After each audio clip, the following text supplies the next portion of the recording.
বন্ধুরা আসসালামু আলাইকুম। আজকের এই ভিডিওতে আমি আপনাদেরকে দেখাবো যে গ্রিড লাইন অন করে রাখলে সেটিংস তো করাই আছে, তাহলে সোলার এবং গ্রিড এবং ব্যাটারি তিনটা কানেকশন একসাথে যদি থাকে তাহলে গ্রিড থেকে কতটুকু আসে, সোলার থেকে কতটুকু আসে।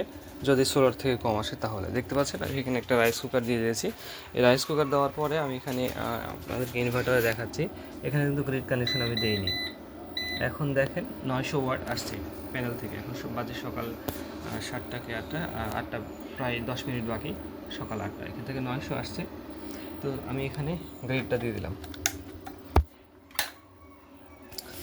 দেখেন এখানে গ্রিড কানেকশন বাইপাস করবে, দেখেন এটা বাইপাস করছে এবং সঙ্গে সঙ্গে সোলার থেকে যেটা আসছিল সেটা কমে গেল এবং আস্তে আস্তে সেটা বাড়ছে।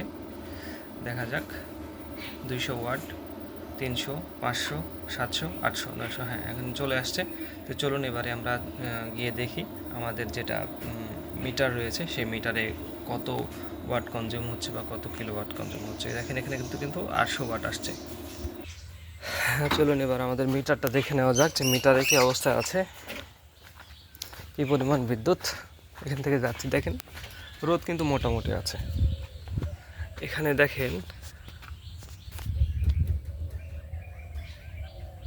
আমার যে মিটার সেটা রিডিং দিচ্ছে। ওকে,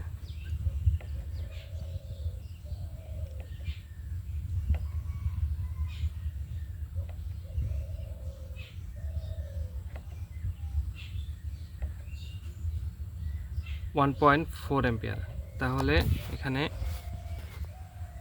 কত কিলোওয়াট যাচ্ছে দেখুন, 0.40, অর্থাৎ এখানে 0 পয়েন্ট, অর্থাৎ আপনার প্রায় 300 ওয়াট 400 ওয়াট এভাবে যাচ্ছে। দেখেন দেখেন কিলোওয়াট কিন্তু না, এটা ওয়াট এর হিসাব আসছে, কারণ 0 পয়েন্ট আছে এখানে।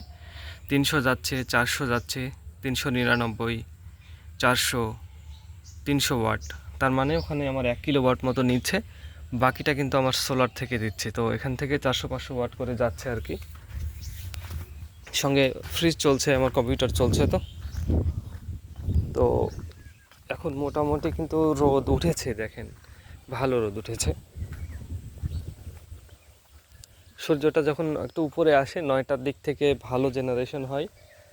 এখন একটু কম জেনারেশন হচ্ছে, 3 কিলোওয়াট সিস্টেম থেকে প্রায় 1 কিলোওয়াট মতো আসছে, তারও কম। রোদ কিন্তু গায়ে লাগছে। দেখেন আমার ছায়া, শ্যাডো দেখলে বুঝতে পারবেন যে কি পরিমাণ রোদ এত সকালে আছে। ওকে, তো চলো ইনভার্টারের দিকে যাওয়া যাক। এবার দেখি ইনভার্টারের কি অবস্থা, কি পরিমাণ জেনারেশন হচ্ছে। 700 ওয়াট আসছে এই মুহূর্তে সোলার প্যানেল থেকে, বাকি যাচ্ছে গ্রিড থেকে, ব্যাটারি চার্জ হচ্ছে। দেখুন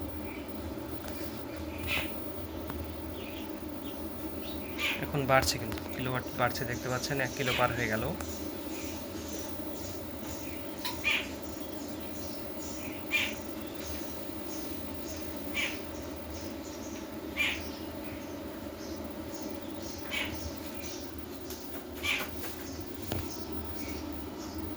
সোলার থেকে প্রায় 1000 ওয়াট আসছে, 1000-এর উপরে।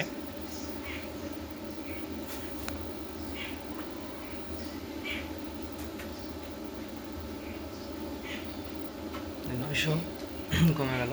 এরা স্টেবল থাকে, কমে বাড়ে, কখনো বাড়ে কখনো কমে, কখনো বাড়ে কখনো বাড়ে, এরকম হয় আর কি। আপনার আবহাওয়ার উপরে ডিপেন্ড।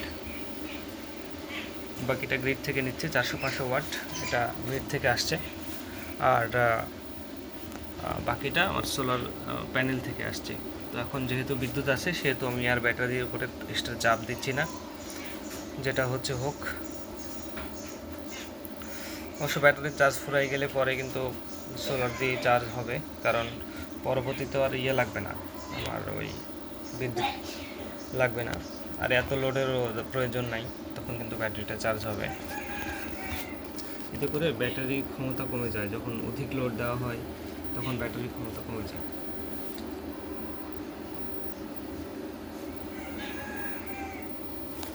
তো বন্ধুরা, এই ছিল আজকের ভিডিও ভালো লাগলে লাইক সাবস্ক্রাইব করবেন। সকলের দীর্ঘ সুস্থতা কামনা করে আজকের ভিডিও শেষ করছি। কথা হাফেজ।